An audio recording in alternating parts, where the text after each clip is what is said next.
Let's bring in someone who knows a thing or two about flying. Daniel Rose, a pilot and aviation attorney, and also CNN aviation correspondent Richard Quest. So, all right, guys. Daniel, welcome back to the program here. We'll get to this fire theory in a minute, but just on the news, we're hearing from these officials that there was nothing suspicious from this pilot's at-home simulator. Nothing suspicious between, the cockpit and air traffic control. Nothing suspicious in emails at the homes.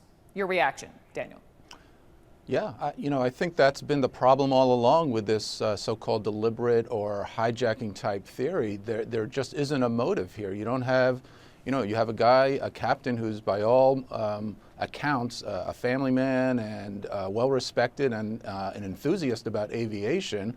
You wouldn't leave a simulator out in broad daylight if you were planning some kind of nefarious act like this.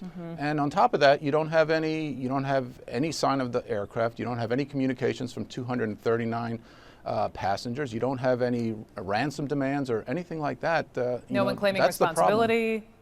Right. Right. Richard Quest, you've been listening to all of this for the past 12 days. Now also the nugget today that we have is the Thai government saying, yes, they were tracking the flight, that yes, it vanished off the radar, and then they saw this blip of this unknown flight. Could be 370, maybe not.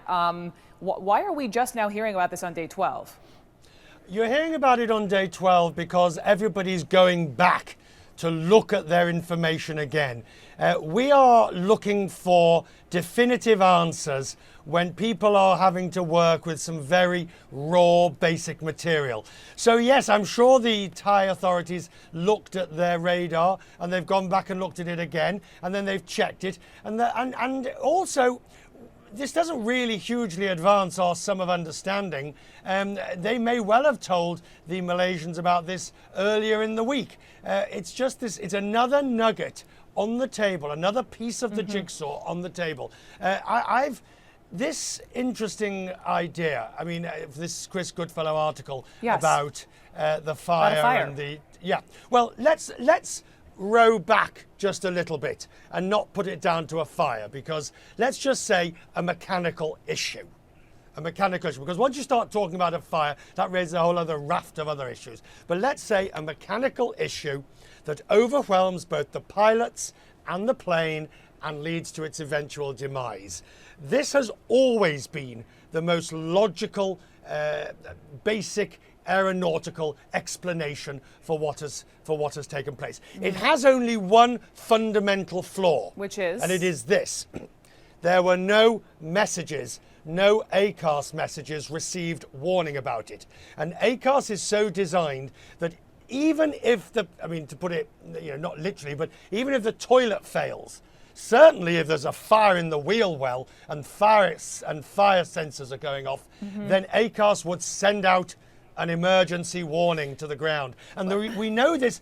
Sorry, this is really significant because we know this because this is what happened in Air France 447. 24 messages were sent out before anybody else realized what was happening. Now, arguably, ACARS was the first thing to be hit, and therefore it failed, and therefore other events followed. But still, mechanical remains the number one reasonable option. Let me back up a step in case you're just joining us. What Richard is referring to, Chris Goodfellow, 20-year veteran pilot, wrote this whole theory, this stunningly simple theory on Google+, which is now being passed and pinged among everyone, clearly globally. And his notion is that it was a fire. Clearly, Richard, I hear you loud and clear. You're saying maybe not a fire because that throws in a lot of other variables, but yes, it could indeed be mechanical. Daniel, to you then, let's go along this premise. One, we know that this plane flew. Let's say it was mechanical. It continued to fly for hours and hours. Could it have continued to do so on autopilot, right? Right. And let's just begin there. Autopilot, does that work? Well, sure, absolutely it works.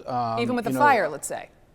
Even with a fire. And the thing about the fire is now you've opened up a kind of a random scenario of failures. It can explain any kind of sequence of failures because you don't really know where exactly it originated and where it propagated to. But why no Mayday?